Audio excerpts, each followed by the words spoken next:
time again, coming to you from the Rove Hotel downtown Dubai. It's catching up with Dr. Louise Lambert, which means we're going to set the world straight on everything that has to do with the workplace, Canada, flights, academia. What haven't we covered? Lattes, wine. Basically, it's your grab bag show. Listen to us while you're driving somewhere far. Yeah, watch us while watch us while you're trying to fall asleep. No, you won't fall asleep. Let's hope not. Yeah. Well, okay. There we go. It's great. Actually, I was looking at things. I was trying to figure out how do I address Louise Lambert? And I thought, okay, well, a professor at Canadian University Dubai. That's coming out. Not yet, but it's going to happen. It's going to happen. Yeah, yes, okay. I've resigned from my job. You're still at United Arab Emirates University, yes. Going to the Canadian University, Yep. Head of Happiness Research and Policy Design. Also the host of A World of Well-Being, a podcast series. Yes, with Gala. Yeah. And, oh gosh, I'm embarrassed. I don't even know the partner. Anyway, next. Also, Amazon author, A New Year, A New You, 52 strategies, still Ta-da! circulating well, and yes, it's still on the list. There, people are buying it. Yeah. I think more than ever, that publication is needed. I think so, because we've reached that point in time where we're like, what do we do now? Yeah. And happiness is a timely topic. And it's crazy, right? Because as soon as you mention the word happiness, and people kind of go, oh, really? Not that. Yeah, not that again. Do we have to sing Kumbaya? Do we have to laugh? No, people, you don't. You don't even need to do yoga either. Oh, I can't do yoga. I'm not a yoga person. I do a little yin. I do a little deep stretch yoga. Yeah, I do that's what I do. I do the deep stretch stuff, and I gotta say, it is really, I'm not doing all these funny lotus things. I'm just doing this, 45 minutes of deep stretch, and I always feel better after doing that. I play tennis and I shout. Okay. But, that I shout a lot. Yeah, I run. I find. Yes, I find you were up at 5:30 this morning. That's every day. Oh my gosh. Yeah, every day. I read at 5:30. I felt so bad. I got your text. I'm like, you're running? Oh my gosh. Then you notice I didn't answer. I'm like, yeah, I'm just busy. You did say, what are we doing up at this hour? Because I send all my emails in the morning, and I'm like, nobody ever answers me back at this hour. But it's quiet. There's no one out. It's perfect. And I love the morning. And I'm not running fast. A decent pace, but it's just, I'm out there, and it just, take a stop for a second. You look around. You see people. I always find very interesting the people going to work at 5 o'clock in the morning. That sounds painful. And I see and it's the regulars, because I see the same people every morning. So now we don't know each other. We don't know each other's names, but we visually You're in each other's orbit. Yes, yeah. And so you get the nod, you get the wave, I know all of the gardener guys who are out there. Fantastic. One of the gardener guys this morning actually used a saying that I always use, because when I'll say, hey, and I say exactly, I say, hey, haven't seen you in a while. And he's watering today, and he's doing something, and I didn't see him, and he makes a point of getting my attention, and then he goes, hey, haven't seen you in a while. And I'm going, that's community. Wow, it's yeah. That's good. But I think to him it was, this is the way you greet people. The highlight of the morning. Yeah. And he was smiling, and I was smiling, and that was it. And it was that not even a minute, 20 seconds, 10 seconds of interaction. We call these micro connections, where we see each other. And look at me, I'm smiling. I know he was smiling. And everyone's feeling good. We're both feeling happy. So it's Yay. And you're probably also feeling good, because what you described there is a state of flow. When you're running, you're just like in the zone. It is, yeah. It's just you and the world, and nothing's happened yet. The day hasn't started, and you're just being. Yeah. That sounds very heavy for this time of morning, but it's true. It's a source of happiness, and which is why people do sports. So where are we at right now? Like, when we talk about the world of mind and us getting into a space, it's a weird thing, right? And I'm going to mention the word COVID, but we're not talking COVID. No, because it's after COVID. It's after COVID, but isn't it interesting how the world is still trying to figure out what is going on, and what can we open and what aren't we going to open, and who can travel and who can't travel, and what are the restrictions and what aren't the restrictions, and who's going to stick with the plan or not. Man, you know what? And the collateral damage in all of this is you and me in our minds. And Yes. as I sit and talk to people, very sane, very well adapted, very interesting people, they break into a state of anxiety when you say, so what's going on? What are your plans for the break? And that's when they just break down. And it's unsettling. They're unsettled. It's unsettling, but at the same time, it's a delicious opportunity. Okay, hold on. So frame this again, just so everyone knows. We're talking about Post-COVID and not knowing what is in store for you from minute to minute. Yes. And not being able to necessarily make the plans like you've done in the past. And some people are going back to work. Some people found new jobs. We'll talk about all that. Some people just want to travel and take a break and go camping. And they're not sure if they can do that. Because, are you going to be staying, in our case, we're in the United Arab Emirates, but are you going to be in Europe? Are you going to be in Canada? Or people want to know. Yeah. So let's talk a little bit about, let's break down this group of people, because I think sometimes the temptation is to say we're all doing badly or we're all freaking out, and actually that's not true. So definitely there are people who are not doing well. I think part of that is, part of that economic fallout. Yeah. If you've lost your job, you haven't been able to find something, I think that's very anxiety provoking, huge stress, massive life transition. So we can acknowledge they're there. I think there's another group of people who are like, I'm kind of used to this. I like this. I still don't want to leave my living room, and I'm just going to travel to the kitchen. They've kind of gotten used to it, but they've found joy and comfort in that. So I'm kind of part of that group. It's like, I've learned so much this year. I've been so productive. I've watched more webinars on stuff that I just never thought I would. I've actually had the time to look at other topics of interest that I just never had the time for, because I was driving here, driving there, talking to people that I just didn't need to talk to, but they were there. So I think for many people, it's kind of like, this is working. I kind of like this. And then other people have seized this moment and said, you know what, this is it. The door's open, kind of. I can just kick in my foot the rest of the way and really do something amazing and incredible. And we look at the statistics in terms of work in particular, and there's a lot of, World Economic Forum, Gallup has done a couple of studies, a great study that came out recently by Microsoft and LinkedIn, showing that about 40% of people globally are planning on or very close to quitting their jobs. And I've seen that in the past why do you week think? or two. So you've had those conversations with people. Yeah, and I've quit my job too. And I think part of it is just a couple of things. One is pandemic gave us a lot of time on our hands, too much time on our hands. That's where the squirreliness came from. Or that's just me. Anyway. Okay. I think because people had so much time and they didn't have the commutes necessarily, and they didn't have these needless meetings necessarily, or they could tune out of those meetings. It's easy, right? Yes. You just turn off your camera, and I don't know how many times I sat there on mute playing the guitar. It's like, You're not supposed to say it out loud. I remember one time I'm in a meeting, we're having it, everyone's got the camera off, I turned off the camera and had it, and I just lied down on the floor, and I think I fell asleep actually. Oh my gosh, that's hilarious. And I turned on some relaxing music and I'm listening, but it was a monologue. They weren't ever going to ask me anything, so I thought, you know what? I might as well just listen to the rewind of this later. But no, I was listening. But I'm one of these dutiful people. I'm like, you're not turning your camera on. I am, because our cameras are supposed to be on. And then I just stare at myself for the whole meeting. I'm like, I hate my life. But I'll randomly change the backgrounds on mine, and then little pokey elephant ears. I've got cool one. Stuff. I've got one from which is a lovely service. I've got one that puts you on a ghetto blaster, and then another one that puts you in a room and it's raining. I got one that's coming out of a jean pocket. So just in the middle of a meeting where you're sitting there looking at yourself, I'll just change the background and adjust it so that people, and then you'll get comments like that background, man. And then there's a second meeting taking place on WhatsApp. Yeah. Is anybody listening to this? No. How do you like my elephant ears? Yeah, good, wonderful.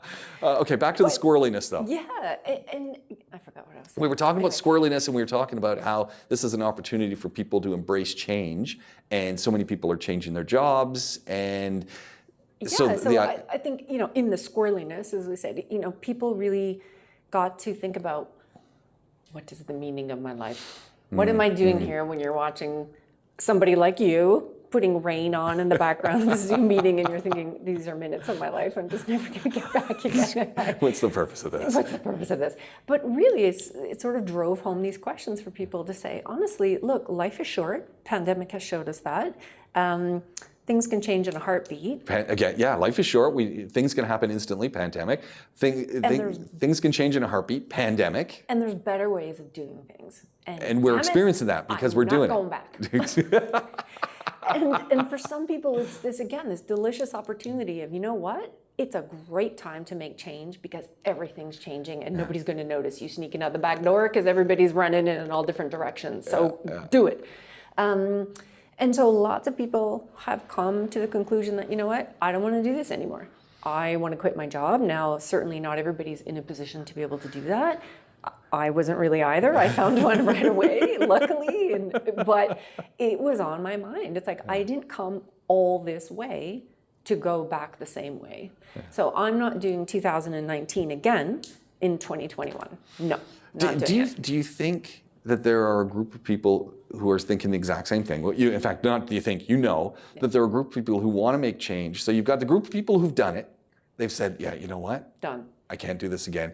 You've got a group of people who want to do it. Who are just watching the door. And they're just, how do I take that first step? How do I take that first step? And then you got a group of people who just the opportunity. Right. Yeah. And they're looking at things, and circumstances might be telling them that, okay, look, I still got a couple of kids that I'm putting through school, and I want to go in that other direction, and I know that I can do it, but and then that could potentially make them feel really depressed. It's like, I really know that I should do this, but I can't do it.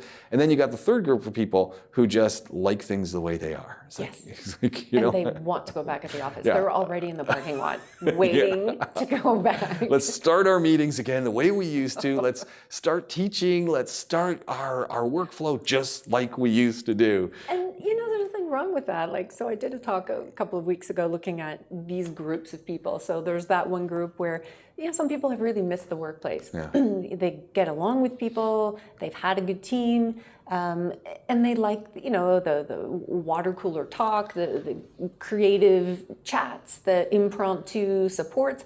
Great. I like fantastic. Yeah. Somebody needs to, good. Yeah. And they're gonna really enjoy going back to work. And then also there's other people who, as you say, would like to make a change, but they're also just waiting to see what's everybody else gonna do and how is this all gonna roll out. But also, what is work gonna look like? And that's the transition, this magical time we're in right now, which I'm really excited about. Yeah. And I want to be in the group that is pushing to, I don't know what, I have no idea where we're going, but I know I just don't want that anymore. So here's the magical transition thing that I find really interesting, is that you've got a magical transition period for people where their mindset has just been rebooted and a lot of different doors have opened up on the way they see the world. And you've got organizations, some of them, that are looking at their world, whether they're selling computer space, whether they're selling training, whether they're workflow experts, etc. There's whatever we do. These organizations have also said, hey, this is a magical time for us. We can recast the way we do things, which poses an interesting dilemma, because now you've got people who like it the way it was, people who are on the ride with this organization that they're employed by, they're contracted to, that's now changing.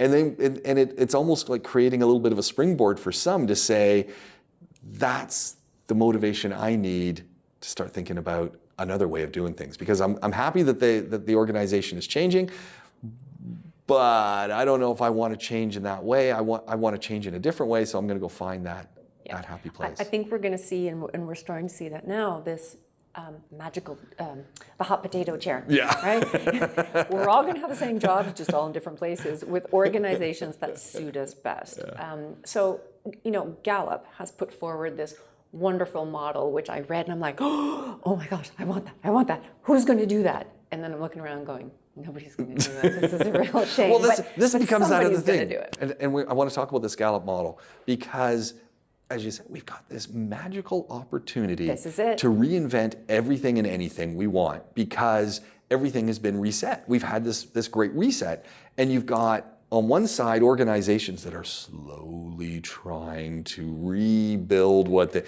notice I'm talking slow, because they've got rent on a building, they've got all these desks and all these chairs and all this And a infrastructure. lack of vision. Yeah, and instead of saying, okay, you know what, this is going to cost us a little bit in the next 18 months, but we're going to create a totally different type. We're going to still do what we do, but we've already been shown now, and I love it. The whole work from home idea is like, no one would say, oh no, we can't have half of our, 3/4 of our workforce at home. It's impossible. Well, we did it. And we had 100% of people at home. We did it. And yeah, sure, you've got a core group of people that are going to want to come back to the office. Great, let that core group come back. But the office doesn't have to be what it used to be anymore. No. And I think that's the cool part. So I don't think there's one model that everybody needs to follow, because it also depends on the industry you're in. Certainly in universities, it's going to be one way. In marketing, business, medicine is going to be another way, right? Everybody's going to have to figure it out. And my wish for organizations is that they take the time to figure it out. Like, don't just go, okay, everybody back, let's just go back to normal, because once we hit those habits again, that's it, it's game over. We will never get that reset, and no one will ever change again. So it needs to be now. Education's an interesting one, because my sense is, and I'm looking at high schools and elementary schools, and every type of school level has different needs and different abilities. University's got this, it's a real magical moment, because you could teach now some things completely online. There's no reason why you have to be in a class. You could have some things that are a hybrid, where maybe you do most of it online, but you come in not just for exams, but for some group projects or some group things. And then you've got some things, that depending on the subject matter, you gotta come right in all the time. Which a year ago, we weren't thinking like that. No. But now we can do it. And I'm not so sure institutions globally are ready for that. Well, I don't know if they're ready for that, but they will need to be, because the minute one institution does it, everybody's going to flock to that one and go, woohoo, we want to work with you. And then people are going to look at their organizations or institutions and say, what? Yeah. Like, why are we still doing this? And those organizations are going to be left behind. Yeah. So there's going to be this rearranging triage as we go. And I think that's the cool piece. So let me tell you about this model. Yeah, let's hear the Gallup model. So Gallup has put forward this idea that organizations at this moment, fantastic time, everything's up in the air, chaotic, crazy, wonderful, to come up with what is the workplace value proposition. And that's a fancy way of saying, why should I come back?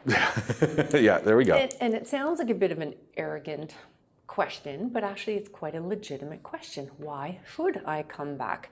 So the question here is really, what is the office for? What is it we are meant to do there? It's a valid question. Why do you want me to go back when everybody agrees we have been more productive at home? Now, that might not be 100% if you're doing homeschooling, full-time job, cooking, cleaning. This didn't work for everybody. So let's put that caveat there. And those people can go back to work. They can go back to the office. So the office is not dead, absolutely not. But given that for many people, they've been more productive at home, why don't we keep that? Because if you're paying me to go back to work to be less productive, this doesn't really make sense, right? So businesses will lose by forcing us to go back. Second piece though, what is work for? Well, what if work, or what if office work, what if group work were for exactly that? Work is where we go to connect with people, not just at a social level or to be friendly and to be happy and to have little, hall conversations, but work is designed. So let's kind of back up a little bit. We look at the work week, for example. We find the days of most overlap where most people are there. Let's say it's a Wednesday. And on Wednesdays, managers curate group experiences. So on that day, maybe you're solving an industry challenge. Maybe you're solving or working together on a particular project, but you need people to be able to do that. Anything you could do at home, go home and do it. Why are you here? It's going to take you 10 times longer. This is very inefficient and unproductive. And so work becomes where you go to do anything with other people. You don't have a desk, you don't need one. You don't have a chair, because you're going to be walking around chit-chatting and you're standing at a board, coming up with ideas. You don't need one. So that real estate can be cut down, but also it's really a time to harness relationships. So it could be a time for mentoring. It could be a time for meeting with your team one-on-one, talking about managers now. It could be a time to do learning and development. It could be a time to be connecting with your competitors and saying, we're all paying for 10 guest speakers a year to talk on the same thing. This is stupid. Why don't we just all hire a big hall and get that one person in to, do this training? So I think we're going to see much more of these hybrid group synergistic approaches, and that's amazing because we've never done it. We've assumed in the past that if you're all sitting in the same room, cubicles, death of humanity, that somehow, ta-da, you're all going to like each other, you're all going to talk, you're all going to be creative, you're all going to come up with amazing ideas. No, the only thing that happens is dead silence and everybody ends up hating each other. That's been my experience with group work. It doesn't work. But if we saw each other less often, maybe we'd like each other more. If we saw each other for the purpose of solving a problem or addressing an opportunity, maybe we could actually do that. So I think it's this idle time that actually undermines relationships. It's the lack of, what are we doing? That undermines that group work and being able to find these solutions and harness the power of many people together. So I'm really quite excited about this. It's like, let me stay at home and do what I do at my kitchen table.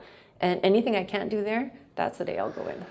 It sounds to me like a lot of the pressure for this to happen falls on managers. Exactly. So their role is going to need to change dramatically, and I think that's where the pushback is. Because let's be honest, prior to pandemic, the number one reason why people quit their jobs, ta-da, managers.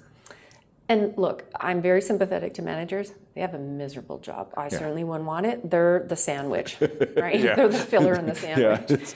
Pressure. Every manager's going, exactly. I feel pressure from the bottom. Like it's not a nice place to be. Often they're not trained. They were. This is my big bugbear is that managers sort of rise to that position, but it's not their fault. I mean, they were promoted into these positions because they were good at something else, but being good at that doesn't mean you're good at this. So I think that role was changing anyways, and now it's going to have to change again to them being almost like teachers, not teaching, but doing the experiential activity part of the lesson.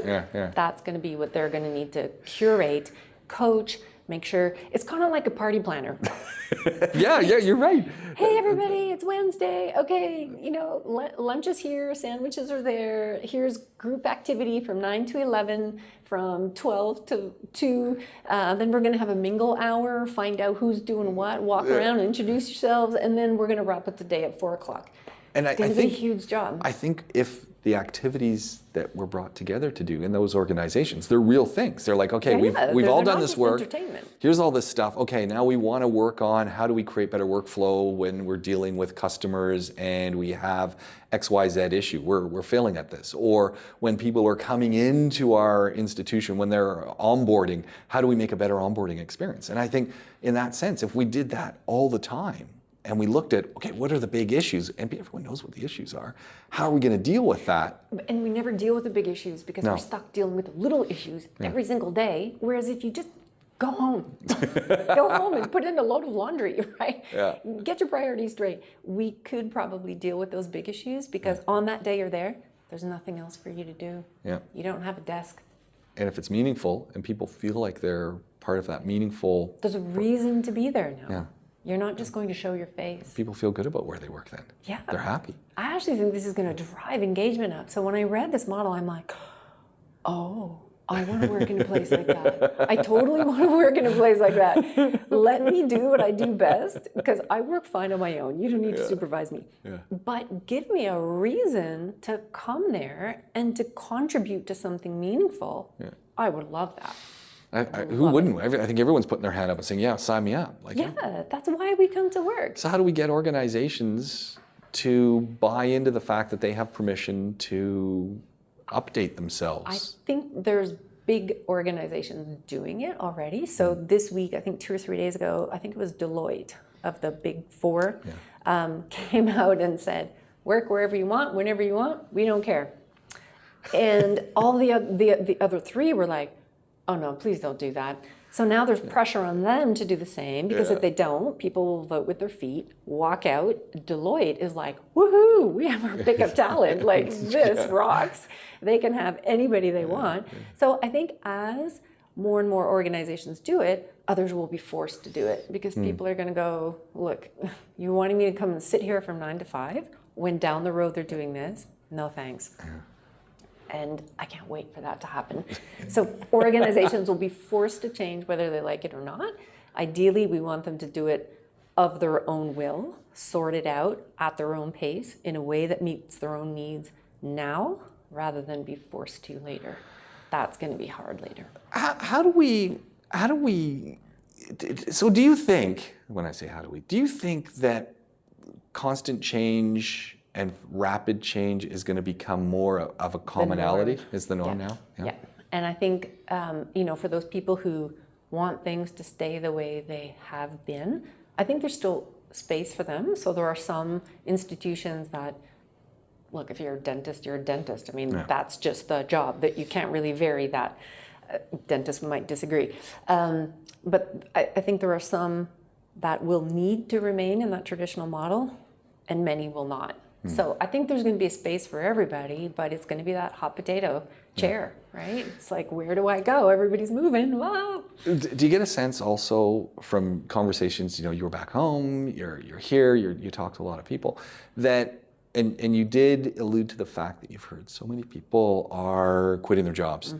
And I think quitting is the wrong word, changing jobs, and not necessarily changing to the same thing. So, the hairdresser or the teacher who decides, hey, you know what? I've got a passion for food, or you know what? I'm really good at real estate, or you know what?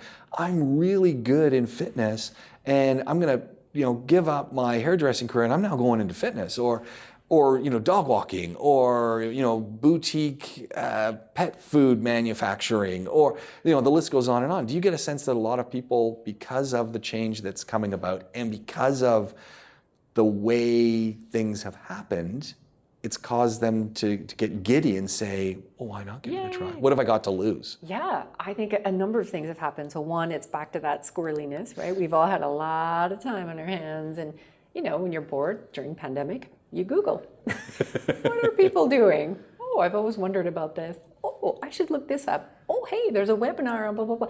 I think for the first time we've had time to explore our other interests. Certainly that's been the case for me. I've always been interested in the environment, but just kind of like high tree, high nature.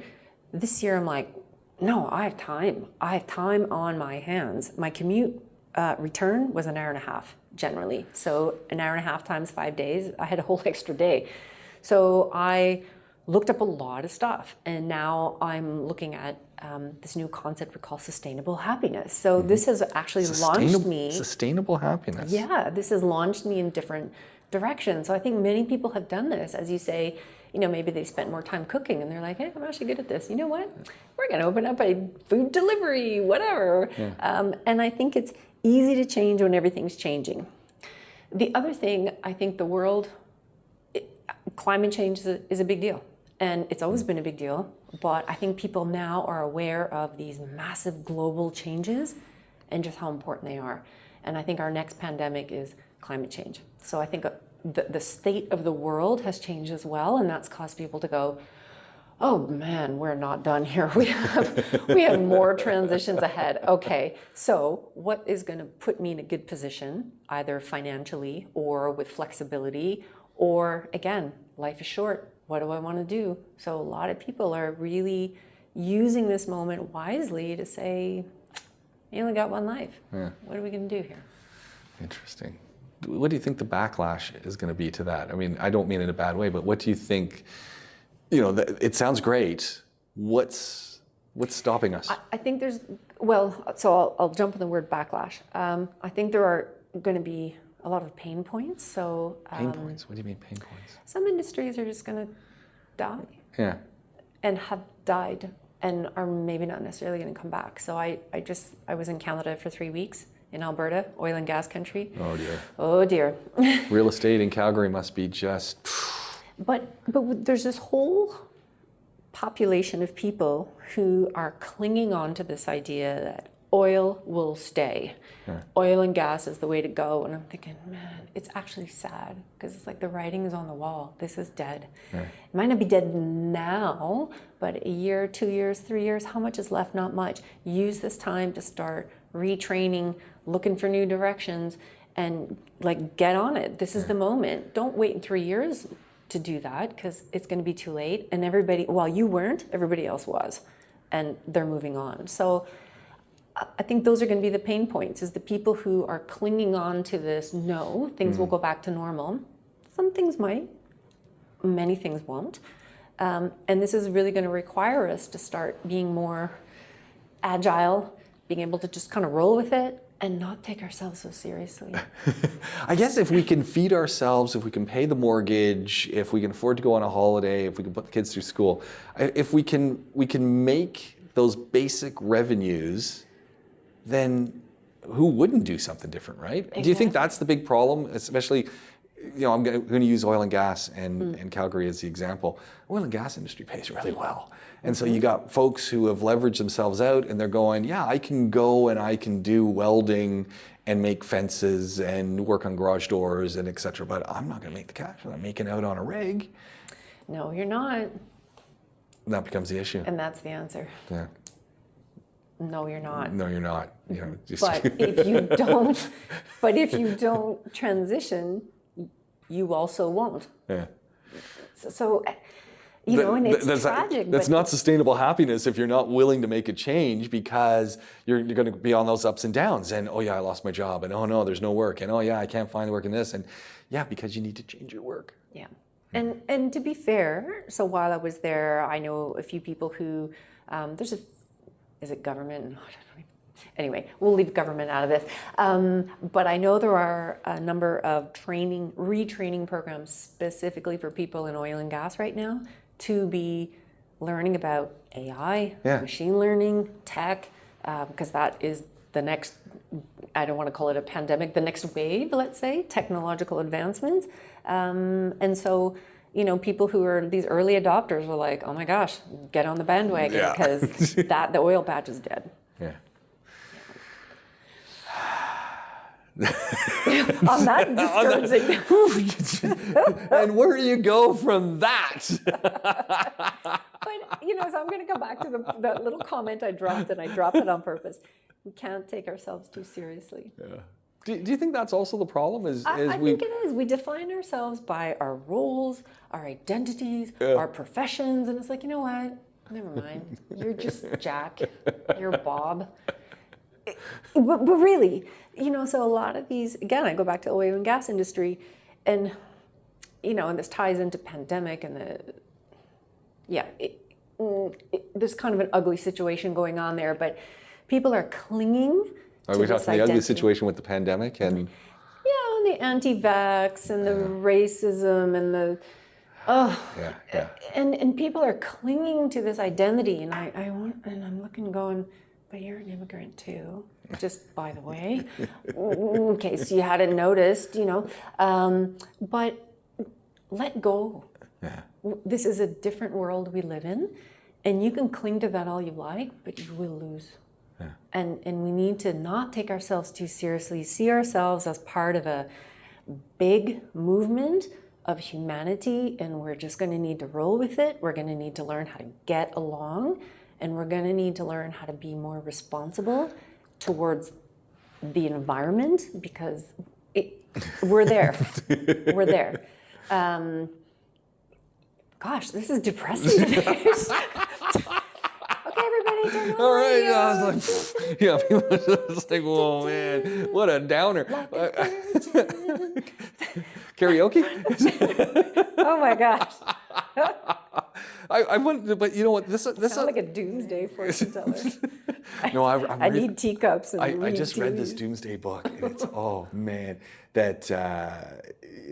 it's a horrible book, actually. It's a great book because it's written by this dude who's a historian, and it's a what if a electronic pulse device was to go off in America.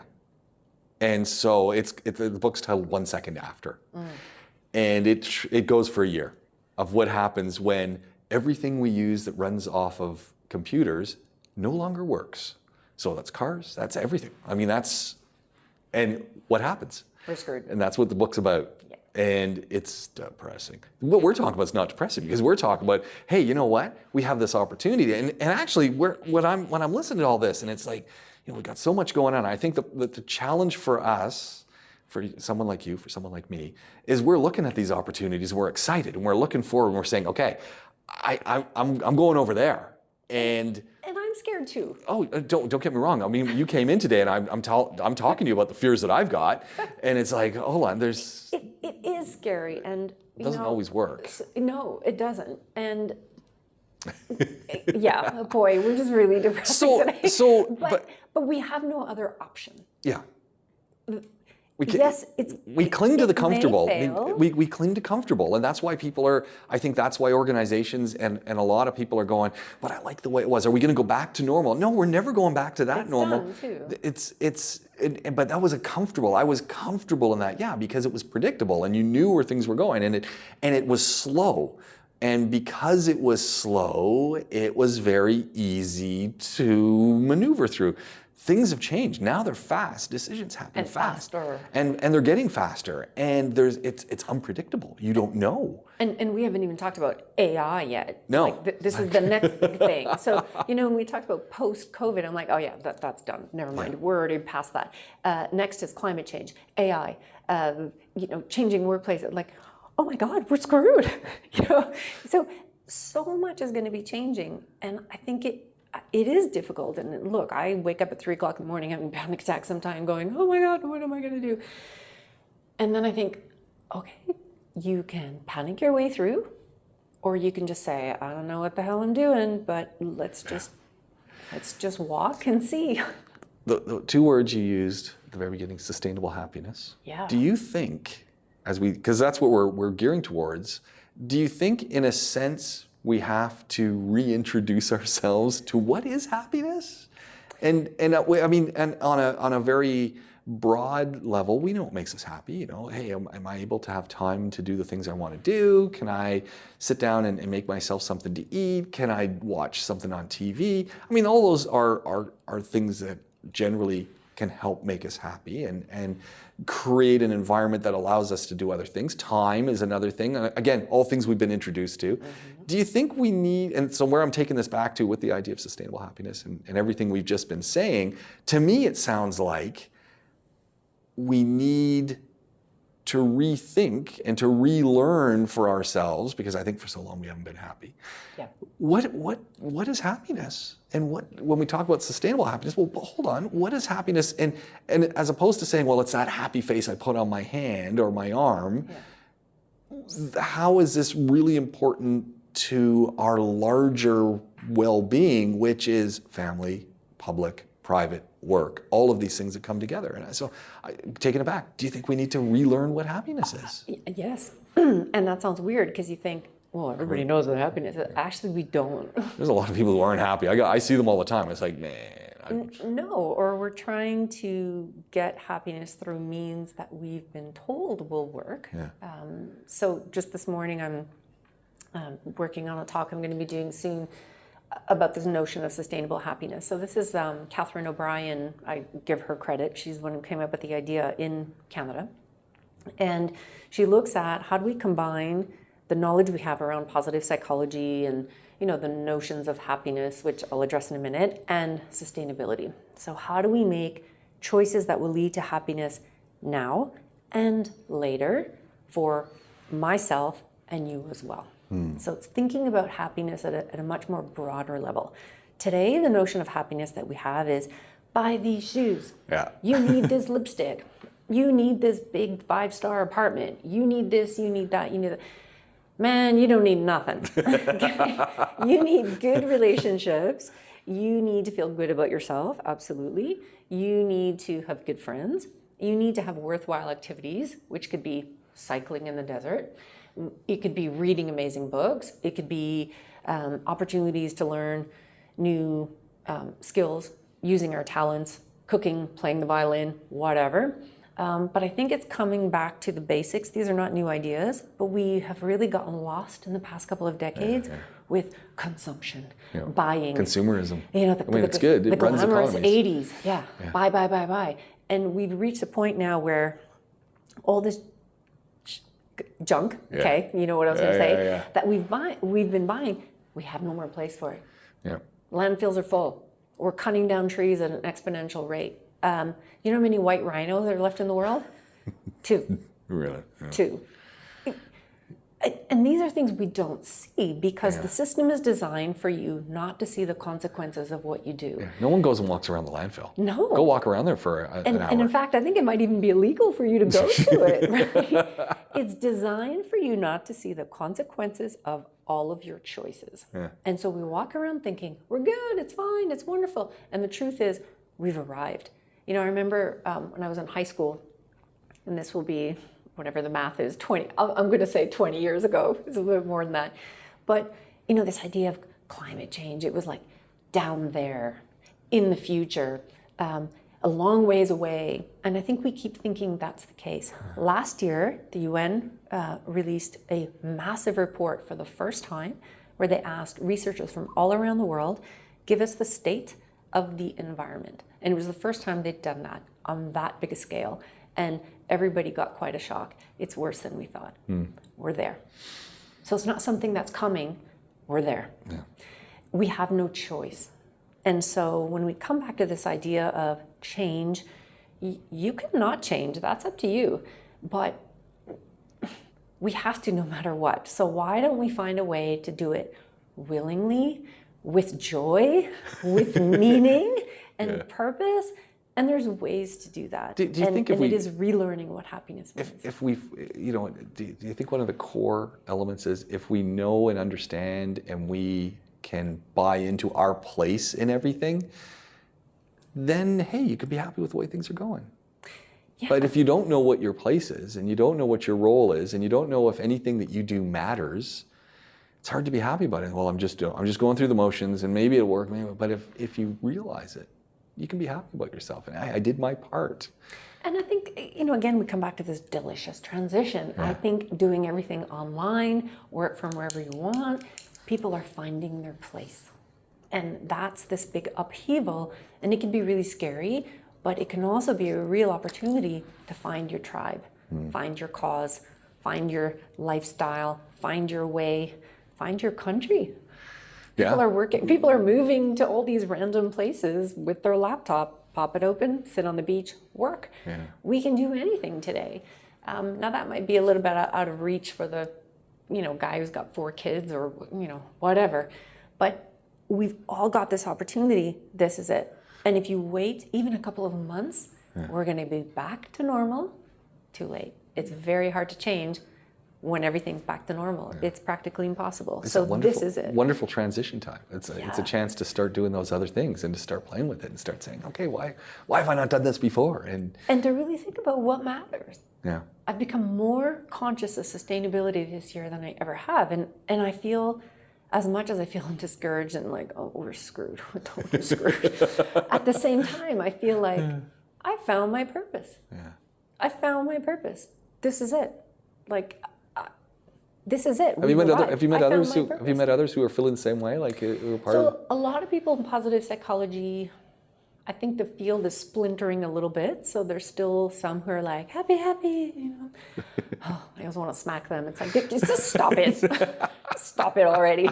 And then there's another group that's like, okay, you can't just be happy on your own. Yeah. We need to be thinking of community and society and nations, and we need to be looking at the bigger picture, and that includes ecology, and all of this needs to fit together. If you're only going to do it on your own, that's the problem right now. Right. Everybody's doing their own little thing. Everybody's doing that, I want my rights. You know, again, I went to Canada and everyone's like, I want to do what I want to do.